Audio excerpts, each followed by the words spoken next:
শুভ সন্ধ্যা বন্ধুরা, কেমন আছো সবাই? আশা করছি সবাই খুব ভালো আছো। আমরাও খুব ভালো আছি। তো এখানে আমি দেখো এখন চা আর সমোসা নিয়ে বসে গেছি। আসলে আজকে ইচ্ছে হচ্ছিল যে সিঙ্গারা দিয়ে চা খাবো। তো ওকে বললাম, তারপর ও নিয়ে আসলো। তো এখন এটাই খেয়ে নেব। তারপর আজকে আমি তোমাদের সঙ্গে শেয়ার করব একটা রেসিপি। অনেক দিন ধরেই রেসিপি শেয়ার করা হয় না, যদিও আমি তেমন কিছু পারি না, তবুও আমি চেষ্টা করি যেন টুকটুক করে তোমাদের সঙ্গে একটু একটু করে আমি শেয়ার করতে পারি। ঠিক আছে, তো চলো চাটা খেয়ে নিই। আর এদিকে তোমার দাদাও এখন একটু পরেই চলে যাবে, আসলে চা খেয়ে ও বেরিয়ে যাবে, টিউশন আছে। আর অংশকেও আমি একটু চেষ্টা করব একটু শান্ত রাখার। তো চলো আমি রান্নাঘরে চলে এসেছি। তো এখানে দেখো আমি সব রেডি করে নিয়েছি। এখানে আদা, রসুন, তারপরে দেখো আমি এখানে আদাটা আমি থেতো করে নিয়েছি। আজকে আমি একটু অন্যরকমভাবেই কিন্তু আজকে চিকেনটা রান্না করব।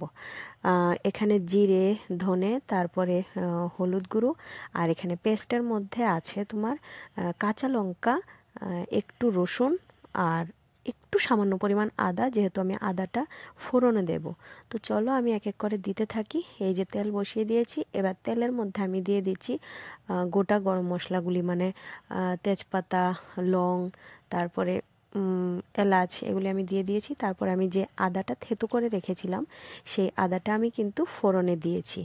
তো এটা একটু ভাজা মতো হয়ে গেলে তারপর আমি এর মধ্যে দিয়ে দেবো আমার এই যে বানানো মশলার পেস্টটা দিয়ে দিলাম। এখানের মধ্যে কাঁচা লঙ্কা, জিরের গুঁড়ো, ধনের গুঁড়ো, তারপরে হলুদ, এই সমস্ত কিছু আছে, রসুন পেস্ট এগুলি আছে। আমি কিন্তু কিছু রসুন পেস্ট করে নিয়েছি, আর কিছু রসুন আমি আজকে কিন্তু আমি গোটা গোটা রেখেছি, সেটা আমি গোটাই দেব।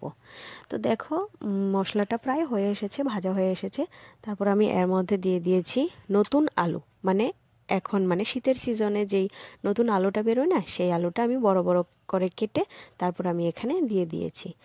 তো আলুটা দিয়ে দেওয়ার পর কিছুক্ষণ নেড়ে চেড়ে তারপর আমি এর মধ্যে দিয়ে দিচ্ছি রসুনগুলো, কারণ রসুনের কোয়াগুলো দেখেছো অনেক বড় বড়, এই জন্য সেদ্ধ হতে টাইম লাগবে, এই জন্য আমি দিয়ে দিয়েছি, যেন সেদ্ধটা ভালো হয় তবে গলে না যায়, একদম নরম তুলতুলে হয়ে যাবে এটা।